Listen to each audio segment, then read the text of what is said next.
From Keene in the Shire, the Liberty Media capital of the world, this is Daryl W. Perry, host of FPP Radio News for Friday, July 8th, 2016. Silver is trading at $19.68 per ounce. Gold is valued at $1,361 per ounce. And according to BitcoinAverage.com, the average price of Bitcoin is $646.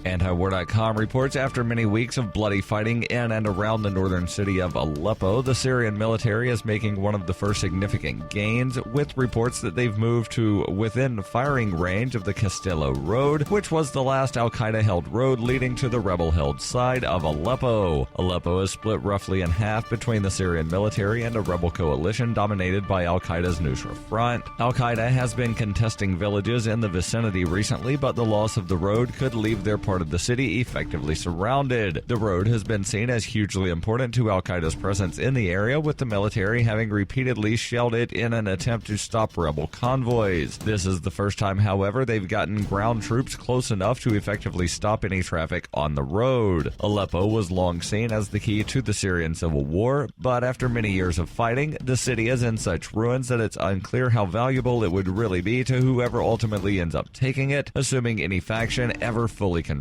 it. For nearly 40 years, Roberts & Roberts Brokerage has been a trusted source for buying and selling precious metals like gold and silver. They also take Bitcoin for precious metal purchases and have permanently removed the minimum purchase amount for all orders paid in the digital currency. Call Roberts & Roberts today for knowledgeable advice on buying and selling precious metals and a forward-thinking approach to new technologies. 800-874-9760 or visit online at rrbi.co. UPI reports the U.S. Department of Transportation on Thursday approved commercial flights to Havana from 10 American cities. Transportation Secretary Anthony Fox outlined the department's awarding of tentative approval for 8 U.S. airlines to begin flights from 10 U.S. cities beginning this fall. The 8 airlines given tentative approval to fly to Havana include American Airlines, Delta, United, Southwest, JetBlue, Alaskan Air, Frontier, and Spirit. Last month, the Transportation Department approved a handful of airlines to begin flying to 9 Cuban destinations, not including Havana. 2 of those airlines, Silver and Sun Country Airlines, did not receive approval for Havana service. The cities approved for round-trip service are Atlanta, Charlotte, Fort Lauderdale, Houston, Miami, Newark, New York City, Orlando, and Tampa, plus Los Angeles, the only city on the West Coast on the list. Washington, D.C. and Chicago are 2 major American hubs not on the list.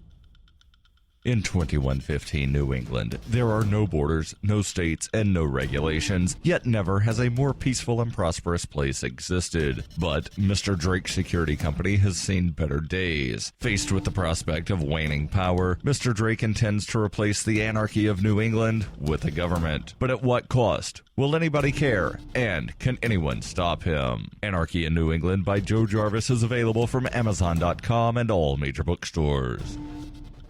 Reuters reports the U.S. Justice Department has opened a criminal investigation into the fatal police shooting of a black man in Louisiana's capital, according to the state governor on Thursday, as 2 deadly encounters between law enforcement and minorities triggered protests in the United States. The probe comes as community leaders in Baton Rouge urged authorities to conduct a full-scale criminal probe into 2 police officers over the slaying of Alton Sterling on Tuesday. Louisiana Governor John Bel Edwards told hundreds of people at Living Faith Cathedral in Baton Rouge on Thursday evening, "I want you to know that a criminal investigation is underway. It is being led by the U.S. Department of Justice." Edwards added, "We are going to come out of this tragedy stronger and more united than ever." Sterling was pinned to the ground and fatally shot in the chest outside a convenience store after officers responded to what police said was a call about a black man reported to have made threats with a gun. The Department of Justice said on Wednesday it would conduct a civil rights investigation into Sterling's death. Sterling's death was the first of 2 fatal police shootings in 2 days.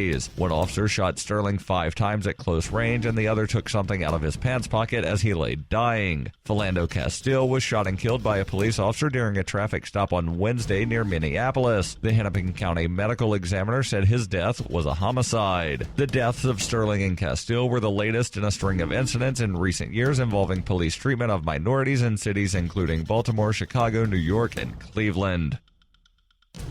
This has been FPP Radio News, online at fppradio.com.